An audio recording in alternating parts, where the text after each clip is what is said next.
இந்த வீடியோ பிடிச்சதை லைக் பண்ணுங்கள், மற்றும் ஷேர் பண்ணிக்கோங்க. சப்போஸ் இதில் ஏதாச்சும் உங்களுக்கு நாலேஜ் ஏதாச்சும் உங்களுக்கு தெரியும்னா எனக்கு கமெண்ட் பாக்ஸில் கமெண்ட் பண்ணுங்கள். Hello guys, welcome back to another video. ரொம்ப லாங் டைம் ஆச்சுன்னு நினைக்கிறேன் நம்ம ஒரு ரெகுலராக ஒரு லாங் வீடியோ போட்டு நம்ம சேனலில். ஏன் அப்படின்னா நிறையா ப்ராசஸஸ், அதாவது ஒரு நல்ல ஒரு கேமரா இல்லை என்கிட்ட. ஸோ அதனால் நிறையா ஒரு டைம் எடுத்துக்கிச்சு. இப்போ பெட்டர் கேமரா ஒரு கிடச்சிருக்குது. நீங்கள் அடுத்தடுத்து கொஞ்சம் கொஞ்சம் அப்படியே டெவலப் பண்ணலாம்னு நினைக்கிறேன் நம்ம சேனலை. இட்ஸ் ரெகுலர் ரொட்டீன் தான். நம்ம வீடியோ நிறைய பேர் பார்த்தவங்களுக்கு தெரியும். ஆல்ரெடி நம்ம கோழியெல்லாம் வளர்த்திருப்போம், ஃபிஷ்ஷஸ் எல்லாமே வளர்த்திருப்போம். பெருசாக காட்டியிருக்க மாட்டேன் ஃபிஷ்ஷஸ்லாம். பட்டு நான் வந்து இன்றைக்கி வந்து என்னோடய டோட்டலாக என்னென்ன கலெக்ஷன் நான் வச்சுருக்கிறேன், என்னென்ன பண்ணிகிட்ருக்கிறேன் அப்படிங்கிறத வந்து இந்த ஒரு வீடியோ ஷார்ட் வீடியோவாக இருக்கும். அதில் உங்களுக்கு நான் காட்டுறேன். இப்போ என்ன எனக்கு ப்ராப்ளம் ஆயிடுச்சு அப்படின்னா, இப்போ நான் ரீசெண்டாக வந்து ஒரு பஃபர் ஃபிஷ் வாங்கினேன். அது போக என்கிட்ட வந்து இது ரெட்டல் கேட்ஃபிஷ் இருக்குது, அதுக்கப்புறம் பீகாக் பேர்ஸ் இருக்குது. என்கிட்ட மொத்தம் 3 ப்ரெடேட்டர் ஃபிஷ் இருக்குது. 3மே வந்து ஹண்ட் பண்ணி தான் சாப்பிடக்கூடியது. இதுக்கு நான் என்ன பண்ணுறேன் அப்படின்னா, ஃபஸ்ட்டு வந்து ஃபிஷ்ஷஸ் வாங்கிட்டு வந்து ஃபீட் பண்ணிகிட்டு இருந்தேன். இப்போ தான் ஒரு 2 days ஆர் 3 days தான் சிக்கன் ஆட்டை வந்து ஃபீட் பண்ணுறேன். இதில் வந்து என்ன ஒரு நல்ல விஷயம்னா, 2 ஃபிஷ்ஷு இது எடுத்துக்கிச்சு. பஃபர் ஃபிஷ்ஷு எடுக்கவே இல்லை, ரெட் டெயில் கேட்ஃபிஷ்ஷோ அப்புறம் பீகாக் பேர்ஸ் வந்து சிக்கன் ஆட்டை வந்து எடுத்துக்கிச்சு. பஃபர் ஃபிஷ் எடுக்கவே மாட்டேங்குது. அதுக்கு வந்து லைஃப் ஃபிஷ் தான் வந்து ஃபீட் பண்ணி ஆகணும் போல். அதனால வந்து திருப்பி லைஃப் ஃபிஷ் வாங்கிட்டேன். பட் இப்போ என்கிட்ட என்ன ப்ராப்ளம் அப்படின்னா, என்கிட்ட வந்து இது இல்லை, அதாவது மீன் தொட்டி ப்ராப்பரான ஒரு ஃபிஷ் டேங்க் ஒன்று நான் செட் பண்ண கிடையாது. அங்கங்கே இப்போ மேலே வந்து ஒரு டப்பில் வந்து பெரிய ஷார்க்கு மற்ற கப்பீஸா அப்படி விட்ருக்கேன். கீழே வந்து மெயின்டைன் பண்ணுறக்கோசரம் வந்து இந்த ரெட் டெயில் கேட்ஃபிஷ்ஷோ பீகாக் பேர்ஸ் அப்புறம் நம்ம குட்டி பையனான பஃபர் ஃபிஷ் விட்ருக்குறேன். நான் உங்களுக்கு காட்ட பஃபர் ஃபிஷ்ஷு இவன் தான் பஃபர் ஃபிஷ்ஷு. இந்த சின்ன டப்பில் தான் போட்டு விட்ருக்குறேன். தெரியுது அவங்களுக்கு. பயங்கரமான ஒரு பையன். எப்படி சொன்னால், ஹண்ட் பண்ணும்போது பயங்கரமாக கலர் வரும், கலர் ரேடியேஷன் எடுத்து காட்டும். நெக்ஸ்ட்டு நம்ம அப்படியே இப்படி சின்ன டேங்கில் வச்சுருக்கிறேன். இங்கே பார்த்தீங்கன்னா தெரியும், ரெட் டெயில் கேட்ஃபிஷ் பார்த்தீங்களா. பின்னாடி வந்து பீகாக் பேர்ஸ். 2 பேரை விட்டு வளர்த்துருக்கேன். இது ரொம்ப சின்ன டேங்க் தான். டேங்க் பண்ணி செட்டப் பண்ணி கொஞ்சம் பெருசாக கொண்டு வரணும். அதுக்கப்புறம் இருக்கிற கலெக்ஷன்ஸ் வந்து இவங்க வந்து ஒரு ஃபின்ச்சஸ் 4 செட் ஆஃப் ஃபின்ச்சஸ்ஸு. இவங்க என்ன ப்ராப்ளம், ப்ரீடிங் ஆகிறாங்க, எக்கு வைக்கிறாங்க, சிக்கு ஹேட்ச் ஆகிறாங்க, ஆனால் காப்பாற்ற மாட்டேங்கிறாங்க. இதுதான் வந்து ரொம்ப மிகப்பெரிய ப்ராப்ளமாக இருக்குது எனக்கு. சிக்கு வந்து ஹேட்ச் ஆகுது, 2 சிக்கு எடுத்துருக்கிறேன். வேணால் இந்த ஃபுட்டேஜ் நான் அட்டாச் பண்ணுறேன் உங்களுக்கு. ரொம்ப அழகாக இருந்தாங்க 2 சிக்கு. இது வரைக்கும் நான் 2 சிக்கு தான் எடுத்துருக்கிறேன். அதில் வந்து காப்பாற்றாமல் 2மே இறந்து போயிடுச்சு. ஸோ சார் ரொம்ப எனக்கு இதாகிடுச்சு. ஏன்னா ரொம்ப அழகாக இருந்தாங்க, ரொம்ப குட்டியும் டைனியாக இருந்தாங்க. இவங்க வந்து ஒயிட் ஃபேஸு. இது நம்ம உள்ளே இருப்பாங்க பேரண்ட்டு காட்டுறவங்களுக்கு. அப்படி நம்ம ஸ்பார்க்கு அவங்க சிக்கு இப்போ திறந்தாலும் ரொம்ப அக்ரெசிவாக இருப்பாங்க, வரமாட்டாங்க. எனக்கு இது ஒன்று தெரியணும் கைஸ். அதாவது சப்போஸ் இந்த வீடியோவை யாராச்சும் பார்த்துட்டு இருந்தீங்க அப்படின்னா, அதாவது இந்த ப்ரீடிங்கில் எக்ஸ்பர்ட்டாக யாராச்சும் எனக்கு தயவுசெய்து சொல்லுங்கள். இந்த எக்கு ஹேட்ச் ஆகுது பார்த்தீங்களா, ஹேட்ச் ஆகி ஒரு 45 days வந்து சிக்கு க்ரோ ஆகிடுது. க்ரோ ஆனதுக்கப்புறம் வந்து திருப்பி எக்கு லே பண்ணிடுது. மேட்டிங் ஆனதை நான் பார்க்கவே கிடையாது. ஆனால் வந்து எக்கு வந்து லே பண்ணிகிட்டு இருக்குது. அது என்ன காரணம், என்ன ரீசன் எனக்கு தெரியல.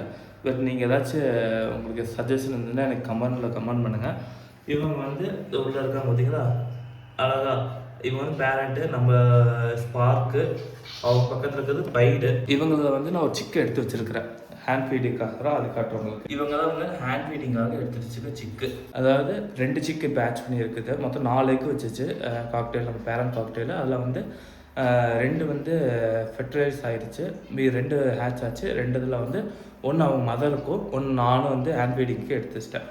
இதுக்கு முன்னாடி ஹேட்ச் ஆனதில் இவங்க 2 பேர் இருக்காங்க பார்த்தீங்கன்னா. இதுக்கு முன்னாடி ஃபஸ்ட்டு பேட்சில் வந்து ஹேட்ச் ஆனவங்க இவங்க 2 பேர். இதுக்கப்புறம் தான் இந்த குட்டி அழகான சிக்கும் அப்புறம் உள்ளே இருக்கிறாங்க பார்த்தீங்களா, அவங்களும் ஹேட்ச் ஆனது. இதுதான் வந்து நம்ம பேசிக்காக இந்த ரூமில், அதாவது என்னோடய ரூமில் வந்து நான் வச்சு பார்த்துட்டு இருக்கிறது. இப்போ என்ன எனக்கு இப்போ ஒன்று ப்ராப்ளம் அப்படின்னா, இந்த குட்டி பையன் இருக்காங்க பார்த்தீங்களா, இந்த குட்டி பையனுக்கு வந்து இப்போ ஃபீடிங் ஃபிஷ்ஷு வாங்கிட்டு ஃபீடிங் ஃபிஷ்ஷு அவங்களுக்கு ஏற்ற மாதிரி நான் வாங்கிட்டு வந்துட்டேன். இதுக்கு வந்து போகிறக்கே என்கிட்ட டேங்கு கிடையாது, டேங்கு டப்பு எதுவுமே கிடையாது. அப்புறம் யோசிச்சுட்டு இருக்கும்போது ரொம்ப நாளுக்கு முன்னாடி நான் வந்து ஒரு சின்னதாக ஒரு டேங்க்கு, அதாவது ஃபைட்ரு டேங்க்னு சொல்லுவாங்க. ஃபைட்ரு மட்டும் விடலாமாங்க, பட் அதில் விட முடியாது. விட்டால் ரொம்ப நாள் லைஃப் தாங்காது. இதுதான் அந்த இது பார்த்தா தெரியும் உங்களுக்கு. இதில் வந்து இப்போ வந்து இப்போ வாங்கின அந்த ஃபீடிங் ஃபிஷ் ரொம்ப சின்னதாக தான் இருக்கும். இவங்களுக்கு அது சைஸ் கரெக்டாக இருக்கும் இந்த டேங்க்கு. இதை நம்ம மாற்றிட்டு நம்ம அதுக்கப்புறம் நெக்ஸ்ட்டு ஃபீட் பண்ணுறது உங்களுக்கு காட்டுறேன். நான் உங்களுக்கு சின்ன டேங்க் வந்து ரெடி பண்ணி வச்சு ஒன்றும் வாஷ் பண்ணிவிட்டேன். இதில் வந்து இப்போ ஃபிஷ்ஷஸ் இருக்குது, மொத்தம் ஒரு 6 செட் ஆஃப் ஃபிஷ்ஷஸ் இருக்குது. இதை வந்து இப்போ டேங்க்கில் வந்து நம்ம ரிலீஸ் பண்ணிட்டு இப்போ ஃபீட் பண்ணி பார்க்கலாம். அது உங்களுக்கு காட்டுறேன் நான் எப்படி இருக்குதுன்னு சொல்லிட்டு. இதுதான் வந்து நம்ம குட்டி டேங்க்கு. இதில் வந்து அப்படியே ஃபிஷ்ஷஸ் ஆட் பண்ணிக்கலாம். ஃபிஷ்ஷஸ் வந்து குவாரண்டைன் பண்ணி தான் எப்போவுமே விடணும்பாங்க. அதாவது அதுக்கு வந்து இப்போ ஃபீட் பண்ணுறதா இருந்தாலும் குவாரண்டைன் பண்ணி அது ஹெல்த்தியாக இருக்கும் போது தான் வந்து ஃபிஷ்ஷஸ் ஃபீட் பண்ணணும். அப்போ தான் வந்து அந்த ஃபிஷ்ஷை வந்து க்ரோ ஆகிறது எந்த ஒரு டிசீஸ் இல்லாமல் க்ரோ ஆகும்னு சொல்லுவாங்க. இப்போதைக்கு இவன் ரொம்ப பசியாக இருக்கான். 2 நாள் ஃபீடே பண்ணல. இவன் வந்து சிக்கன் ஆட் ஃபீட் பண்ணி பார்த்தேன், இவன் ஃபீடே எடுக்கவே இல்லை. அதனால் வந்து என்ன பண்ணுறது இல்லை. பட் வந்து இப்போ சடனாக நம்ம கொடுத்துதான் ஆகணும். God is great. உயிர் புடச்சி வந்தாலும் நல்லாயிருக்கும். பட் இவனை சர்வே பண்ணி கொண்டு வரது பெரிய விஷயம். ரொம்ப சின்னதாக இருக்கிறான். இவன் சர்வே பண்ணி கொண்டு வரதுக்கு என்னென்ன வழி இருக்குமோ அது எல்லாமே பண்ணணும். இப்போ ஃபீட் பண்ணுறது நான் உங்களுக்கு எப்படி நான் காட்டுறேன். நாங்கள் ஃபிஷ்ஷு, இது லைவ் ஃபிஷ்ஷு தான். இப்போ கொடுக்குறேன் பாருங்கள் எப்படி எடுத்துப்பான்ட்டு.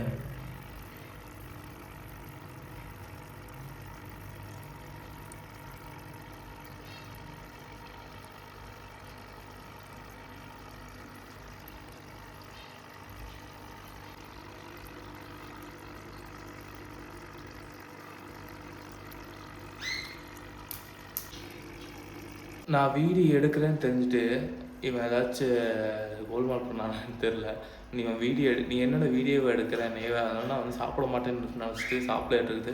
இப்போ நான் சரி ஓகே ரைட்டு சாப்பிட மாட்டேன்னா சொல்லிட்டு சரி நம்ம வீடியோ க்ளோஸ் பண்ணலான்னு சொல்லிட்டு ஒரு வீடியோ நான் எடுத்து பேசிகிட்டு இருக்கும்போது அந்த டைமில் இந்த நான் பைப்பில் என்ன பண்ணிட்டான் தெரியுமா? அதை காட்டுறேன் பாருங்கள். எப்படி அழகாக கடிச்சு கொத்தடி இருக்கான். இதுதான் வந்து எப்போவுமே பண்ணுவான். அதாவது யாருமே பார்க்கக்கூடாது. பட் இவன் ஹண்ட் பண்ணும்போது அவங்க கலர்ஸ்லாம் ரொம்ப ப்ரைட்டாக இருக்கும். நம்ம அடுத்த ஒரு வீடியோவில் வந்து கண்டினியூ பண்ணலாம். நிறைய வீடியோஸ் நான் எடுத்து நான் அப்லோட் பண்ணுறேன். நான் சேனல் வந்து டெவலப் பண்ணுறதுக்கு பார்க்கலாங்க. ஓகே, பாய். இந்த வீடியோ பிடிச்சதை லைக் பண்ணுங்கள், மற்றும் ஷேர் பண்ணிக்கோங்க. சப்போஸ் இதில் ஏதாச்சும் உங்களுக்கு நாலேஜ் ஏதாச்சும் உங்களுக்கு தெரியும்னா எனக்கு கமெண்ட் பாக்ஸில் கமெண்ட் பண்ணுங்கள். இது இப்படி பண்ணுங்கள், இல்லை வந்து இன்னும் டெவலப் பண்ணலாம், இல்லை இந்த மாதிரி அப்கிரேட் பண்ணலாம், அந்த மாதிரி வந்து எனக்கு வந்து மெசேஜ் பண்ணுங்கள். ஓகே ஃப்ரெண்ட்ஸ், தேங்க்யூ வாட்சிங் the videos. Okay, bye guys.